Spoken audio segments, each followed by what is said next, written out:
Chris Prophy, musically obsessed. Chris Prophy, musically obsessed with vinyl CDs and cassettes.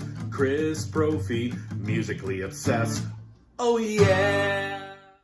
Greetings from Poughkeepsie. So I wanted to come on here real quick and I wanted to show off this Ian Gillan CD set that I have.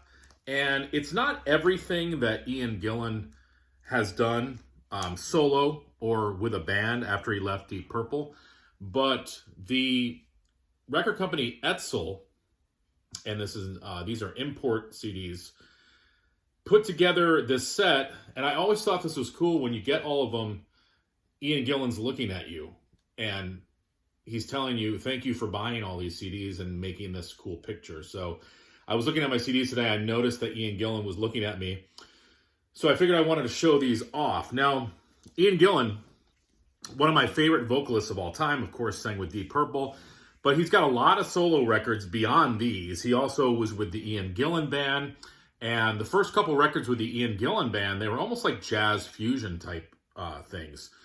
You know, of course, he sang with Black Sabbath for the album Born Again. You know, he's back with Deep Purple now, but he's done a lot of CDs. One day, maybe I'll show off my whole Ian Gillan CD collection. I think I've got everything that he ever came out with, I think. But I wanted to show these off and just talk a little bit about them. And I might even just read a little bit of the blurb on the back of the CD, and you guys can let me know your thoughts. But the first one was Child in Time, where obviously he does a totally different version of the song Child in Time, which happens to be one of my favorite Deep Purple tunes. Surprise, surprise, surprise, I like the Deep Purple version better. But this was his first album after leaving Deep Purple, and this came out around 1973. Then you've got Live at Budokan. I feel like everybody who is everybody has performed and made an album live at Budokan. I'm surprised Kiss didn't. The album Mr. Universe. And it says here on the back, after recording 3 studio albums with the Ian Gillan Band, he needed a change of direction. So in 1978, he went back to more of his rock roots. Because like I said, with the Ian Gillan Band, it was more of that, you know, jazz fusion type stuff. I personally like it, but I can see where it would maybe rub certain people the wrong way. This is an album I've actually been listening to over the last few days called Glory Road. And this kind of got me the idea to show you guys this. And that's what the cover looks like. And it says here it was released in 1980. This also includes a bonus disc that originally was put out for fans, and it was actually called For Gillan Fans Only. So that's actually a bonus disc on this CD set. And then in 1981, he released an album called Future Shock. And I'll show you what that cover looks like. I apologize for not showing you the other covers.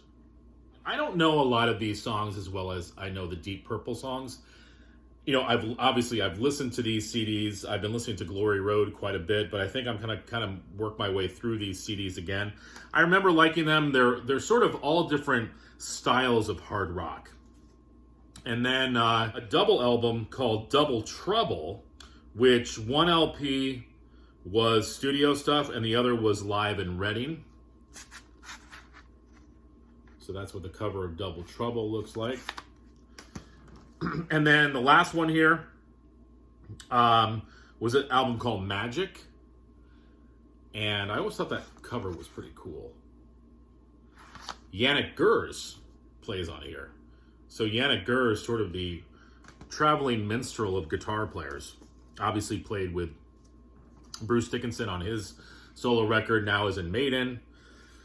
Who else did he play with? I'm sure Aaron knows. But so there you go. That's my Ian Gillan CD collection. Again, not everything that I have from Ian Gillan, but just the ones that formed that cool picture. So let me know what you guys think of Ian Gillan. Do you like his solo stuff? Do you prefer the Deep Purple stuff? Do you mind his sort of jazz experiments with those first couple Ian Gillan bands? Let me know in the comments below. All right. Happy New Year, everyone. Bye.